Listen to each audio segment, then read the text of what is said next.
Alors, en Afrique du Sud, un peu avec Jacob Zuma, c'est plutôt un peu du genre bunga bunga. Il y a un démenti total. Un démenti de la foi. Il y a un démenti total de tout lien personnel entre Epstein et Jacob Zuma. Évidemment, de la part de sa fondation. De la part de sa fondation. Oui, surtout, oui. Une parole qui vient de Jacob Zuma sur les questions de bunga bunga. Je suis obligé de protéger tout à fait les personnalités parce que jusqu'à présent, on va en citer évidemment. Oui. On va citer Jacob Zuma.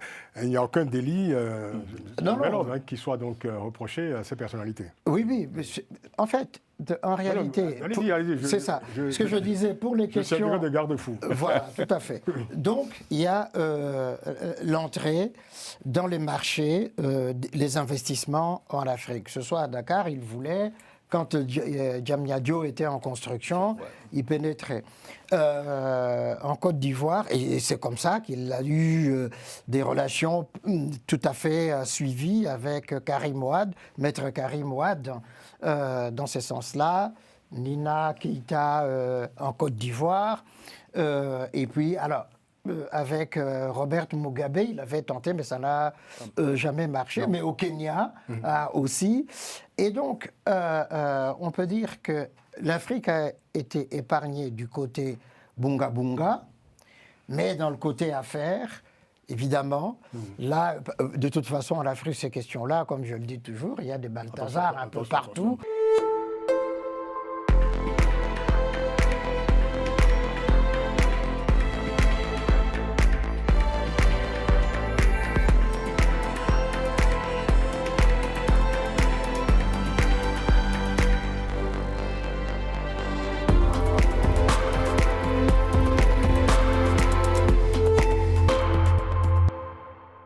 Merci. Changement de décor total avec le dossier Epstein, vue d'Afrique. Un dossier au cœur de l'actualité internationale, où on parle de trafic d'êtres humains, de prostitution de mineurs, violences sexuelles, pédocriminalité et aussi des réseaux d'affaires et autres trafics d'influence.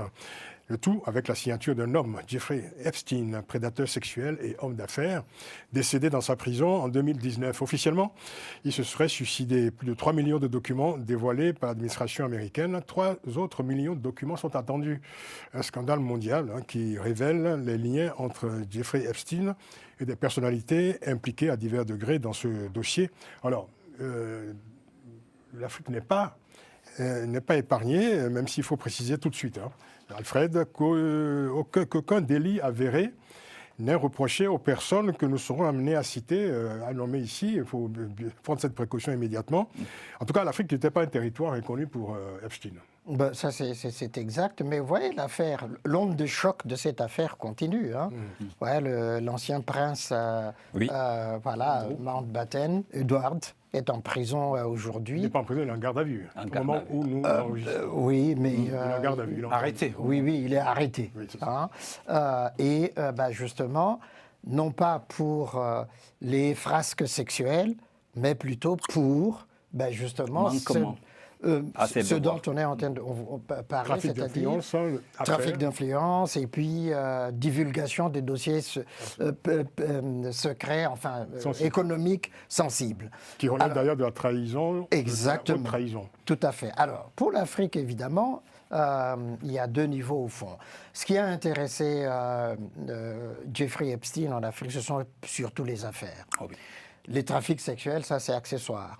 C'est-à-dire, au fond, qu'il a voulu pénétrer le monde non seulement des affaires, mais aussi institutionnel, où se discutaient les questions d'investissement. Et il voulait avoir sa part, que ce soit à Dakar, au Sénégal, que ce soit en Côte d'Ivoire. Alors, en Afrique du Sud, un peu avec Jacob Zuma, c'est plutôt... un peu du genre bunga bunga. Il y a un démenti total. Un démenti de la foi. Il y a un démenti total de tout lien personnel entre Epstein et Jacob Zuma. Évidemment. De la part de sa fondation. De la part de sa fondation. Surtout, oui. Une parole qui vient de Jacob Zuma sur les questions de bunga bunga. Je suis obligé de protéger évidemment les personnalités parce que jusqu'à présent, on va en citer évidemment. On va citer Jacob Zuma. Il n'y a aucun délit qui soit donc reproché à ces personnalités. Oui. En fait, En réalité, allez-y, c'est ça. Ce que je disais pour les questions. Je servirai de garde-fou. Voilà, tout à fait. Donc, il y a l'entrée dans les marchés, les investissements en Afrique. Que ce soit à Dakar, il voulait, quand Diamniadio était en construction, il pénétrait. En Côte d'Ivoire, et c'est comme ça qu'il a eu des relations tout à fait suivies avec Karim Ouad, maître Karim Ouad, dans ce sens-là. Nina Keïta en Côte d'Ivoire, et puis alors avec Robert Mugabe, il avait tenté, mais ça n'a jamais marché, mais au Kenya aussi. Et donc, on peut dire que l'Afrique a été épargnée du côté bunga bunga, mais dans le côté affaires, évidemment, là, de toute façon, en Afrique, ces questions-là, comme je le dis toujours, il y a des Balthazar un peu partout. Donc, on ne va pas ouvrir. Calmez-vous, Alfred. On reviendra sur ces questions sociales plus tard, mais bon, voilà. Alors, on va récapituler. Donc, voilà, plusieurs personnalités qui sont citées en Afrique. Le Sénégalais Karim Ouad, 500 fois cité dans les échanges, qui concernent essentiellement des projets d'investissement au Sénégal. Ouais. Le Zimbabwéen Robert Mugabe, décédé, son nom est cité, Robert Mugabe est décédé en 2019, il faut le rappeler. Oui. Son nom est cité une trentaine de fois dans des échanges qui le mentionnent, des échanges entre Jeffrey Epstein et un entrepreneur japonais. Oui. Là aussi, cela concerne des opportunités d'affaires au Zimbabwe. Tout à fait. L'ancien président Jacob Zuma, vous l'avez dit, cité, lui, 89 fois dans des échanges entre Epstein et divers correspondants à propos de l'Afrique du Sud. La fondation Zuma a démenti tout lien personnel de Jacob Zuma avec Jeffrey Epstein. Donc, rien de répréhensible pour ces personnalités qu'on a citées. Mais on retrouve également Jeffrey Epstein dans plusieurs pays, le Nigeria, le Kenya, la Côte d'Ivoire, vous l'avez dit, Alfred. En 2012, en Côte d'Ivoire, Epstein estime que de bonnes affaires sont possibles après la crise post-électorale. C'est ça. On parle de la vente à la Côte d'Ivoire d'un important système de surveillance. Et on évoque aussi plusieurs rencontres entre Epstein et le fils du président Alassane Ouattara, et aussi sa nièce Nina Keïta. Et des documents révèlent une certaine proximité d'ailleurs entre Nina Keïta et Jeffrey Epstein, à qui elle aurait présenté des jeunes filles et aussi des acteurs politiques et des personnalités ivoiriennes du monde des affaires. Voilà, donc Nina Keïta, nièce d'Alassane Ouattara, ancienne mannequin. Il faut dire quand même qu'elle était conseillère du ministre du Budget de 2014 à 2016 et depuis 2019, elle est numéro 2 de la Société publique de gestion des fonds pétroliers de Côte d'Ivoire. Donc une personnalité quand même, voilà, qui était forcément dans une position intéressante pour l'homme d'affaires Jeffrey Epstein. Dans tous les sens. Ben Yassi. Oui, en tout cas, moi, je serais tenté de dire, et surtout en lien avec le chant de ralliement des résistants du temps de l'apartheid. Et ce chant est devenu l'hymne de l'Afrique du Sud.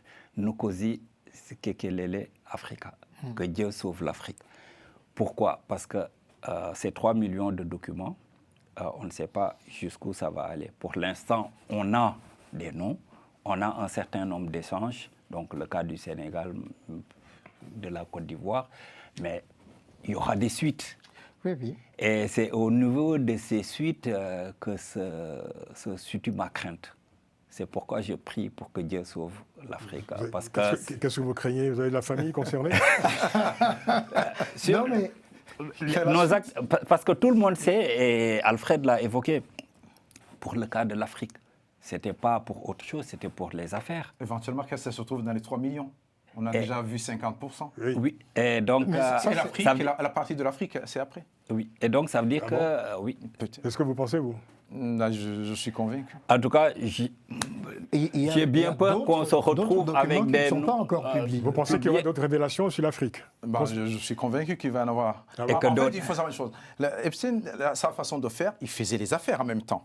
C'est ça. Et en faisant les affaires, mais il y a un monde que nous ne maîtrisons pas. C'est le monde des affaires. Il suffit de savoir comment on négocie, par exemple, les gros marchés. Ces gros marchés, pour les négocier, avant on parlait de champagne, mais aujourd'hui, il faut le dire, il y a le sexe. Ça intervient énormément. Et donc, Oui, mais enfin, là, Enfin, il y a souvent... là, cela intervient, je dirais. Il y a souvent des intermédiaires. Là, il y a une Après, dimension c'est industrielle ça. quand même. Oui, oui, bien sûr. Les affaires, ça dépend. On joint Il y a l'utile à des- l'agréable. Exactement. Comme Là, l'a on fait est le- au-delà de l'agréable. là. On oui, parle de trafic d'influence, d'influence. pédocriminalité, Ah non, mais ça, sexuelle. non, en Afrique, Là, ça n'a pas été jusque-là. Non, C'est la partie mais je parle de- pédo qui... même. Non, c'est la partie pédo, justement, qui gêne. Mais il y a d'autres... Ah, il y a pas que ça. En Afrique, il n'y a pas eu ça. Non, en Afrique, c'est pas le cas. Là, Moi, c'est les plutôt noms. les affaires et puis bunga bunga. Oui. Oui, Moi, c'est. il parle en général Non, je du dis... système. Du système. Non, le Oui, système, du système. en soi, Ah oui. le système en soi, pour les affaires, je suis vraiment un peu de poser la question des gens qui rentrent dans les affaires de gros sous. Il y a beaucoup de choses. On a parlé champagne, ça ne marchait plus. Et il y a quelqu'un qui donne le plus, par exemple, pour choisir tel modèle ou pas tel autre, c'est un marché de milliards de dollars. Donc, il y a vraiment... Mais il faut pas- Il y a cette histoire qui est dedans. Attendez. Grégory n'a pas. Voilà.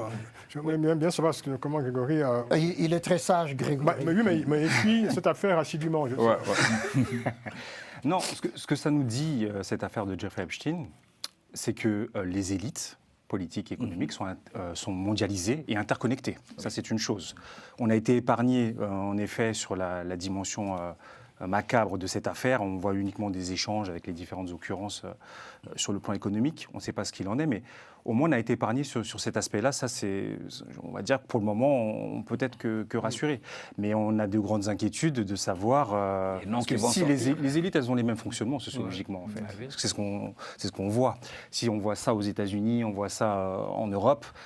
Il faudra penser qu'il existe aussi ce même genre de considérations et ce même genre de choses et de pratiques en Afrique. Et c'est que là, l'inquiétude elle subsiste pour nous. Enfin, jusqu'à présent, en tout cas, il n'y a pas, évidemment, il n'y a pas de délit à observer. Pour le moment, il n'y a pas. Il y a des suspicions, parce qu'il y a cet échange quand même avec Nina Keita, ou qui lui présente qui lui présenterait une fille Oui, de 25 ans. Il dit, Mais il y a je préfère les filles plus jeunes. et il y a les actions. Mais exactement. Mais Il y a les on écrits. est tout à parle fait, de- je suis des tout à écrits, fait de ce qui a d'accord. été écrit. Mais qu'est-ce qui s'est passé en réalité qu'on ne retrouve pas dans les écrits, qui n'a pas été écrit? Oui, d'accord, mais ça, on va pas. On ne va pas C'est inventer pas- oui, des il choses. y a des gens qui ont la culture de ne pas trop écrire. Mais ce que dit Grégory, c'est C'est très pertinent. oui. Mais absolument. Alors, j'allais dire, voilà, Balthazar a été arrêté non pas parce que il y a eu les bunga bunga, mais parce qu'il y a eu des tournements. Vous parlez de l'équato-guinéen Balthazar. Exactement. Ceux qui ne le sauraient pas. Voilà, Qui n'a rien à exactement. voir avec le dossier Epstein. Non, ça n'a rien à voir, Ça fait partie de effectivement, vos sauf que... préoccupations personnelles. Exactement, parce que lui-même, Oui. il était un peu dans ce système-là, sauf que lui, évidemment, il y a les affaires, il a été condamné pour justement détournement. C'était un petit artisan quand même à côté du. Ah mais bien sûr. Ah non, lui, c'est Balthazar. il y a C'était pas- personnel. N'est-ce pas? Mais avec C'était des plutôt adultes. personnel. d'ailleurs. Oui. Et c'est ce que dit Edouard. Je ne vois pas très bien le lien que vous faites avec Le lien, c'est celui-ci. Si, non, mais le lien, c'est celui-ci. C'est-à-dire que, au fond, le même fonctionnement, comme tu disais, des élites, existe partout à travers le monde. Epstein a commencé par les affaires, le sexe. Et puis, il a entraîné les politiques, les grands industriels dans le système. Mais on l'a vu avec Silvio Berlusconi, il l'a fait aussi. Donc, ça veut dire que il y a quelque chose de sulfureux avec le pouvoir, l'argent et le sexe. Et là, on est en plein dedans. D'ailleurs, beaucoup Sauf que là, quand même, on atteint quand même le crime. Oui, ça c'est l'autre aspect. Il y a quand même l'aspect criminel aussi. Exactement, du dossier. Tu vois, le prince Edward Mountbatten-Windsor, qu'est-ce qu'il dit? Sur le plan sexuel, je n'ai pas mal agi. On ne peut rien me reprocher. OK? Mais c'est sur la question des affaires, l'argent. Et là, effectivement, on est au cœur du problème. Et Epstein ajoute alors cette dimension pédocriminelle qui est quand même limitée à l'Europe et aux États-Unis, surtout aux États-Unis. Un mot, Une conclusion, peut-être, sur ce... Conclusion provisoire. Grégory le Sage. Grégory est très détaché de tout ça.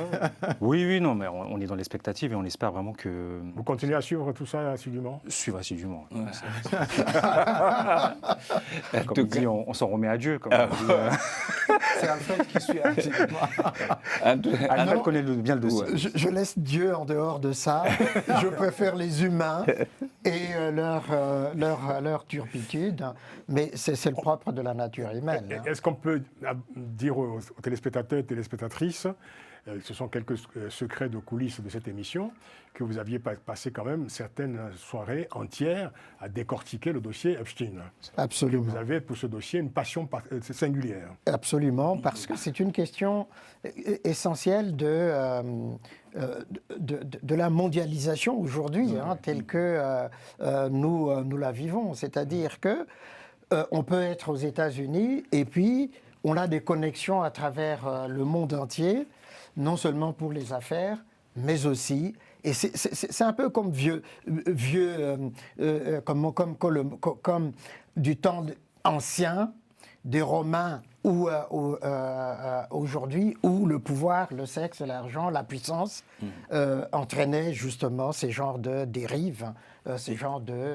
Il y a des dossiers qui sont... Je perçois vaguement l'ombre de Sodome et Gomorre. N'est-ce pas? La question qu'on peut se poser par contre, Francis, c'est comme Karim Wade est visé par rapport à ces documents, c'est est-ce que Jeffrey Epstein est devenu le diable en personne? Est-ce que ça va pas le toucher dans ses velléités peut-être de revenir au Sénégal et de revenir pour éventuellement une présidentielle au Sénégal? Parce qu'être associé à Jeffrey Epstein qui dit que Karim Wade est son ami, je pense que ça lui fait pas une très bonne publicité. Mais il y a plus que ça, puisque quand il a été arrêté, il est intervenu auprès... Oui, bien sûr, voilà, bien sûr que ça, oui. Ah, c'est sûr que, Epstein, moi j'avais la prononciation à l'allemande, donc Epstein, c'est quelqu'un qui a du flair. Parce qu'il a pris contact avec Karim Wade quand il était ministre sous son père, ministre de la terre, du ciel et de tout. Donc, il était le tout-puissant. Le tout-puissant. Et donc, il a flairé qu'il y avait des choses. Et effectivement, quand il est arrivé à la tête de ce ministère, donc il a développé une coopération internationale, surtout au niveau des pays arabes, où là, l'argent circule ou bien tombe à flot sans contrôle. Donc, il a senti qu'il y avait une manne financière là-bas. Maintenant, est-ce que... Bon, c'est vrai qu'à un moment donné, il l'a aidé par des supposées pressions qui ont favorisé sa libération et son départ vers le Qatar. Maintenant, est-ce que Karim Wade pourrait revenir? Ça, c'est une question que je me pose dans la mesure où, depuis 2 élections, on l'attend et il fait chaque fois faux bond à ses partisans. En tout cas, c'est un dossier qui réserve encore bien de surprises. Absolument. Merci à vous, merci Grégory Sileni, merci Alfred Shango Lokoro, merci Gracien Rukindi Kiza, merci Ben Yayassi. Merci Francis. Un grand merci à l'équipe technique, et particulièrement à Romain Clicquot de Menk. Romain d'ailleurs qui sera à cette place la semaine prochaine pour vous présenter l'émission et je le remercie d'avance. Rendez-vous la semaine prochaine donc pour une nouvelle édition de Panel Hebdo. En attendant, prenez grand soin de vous. À très vite.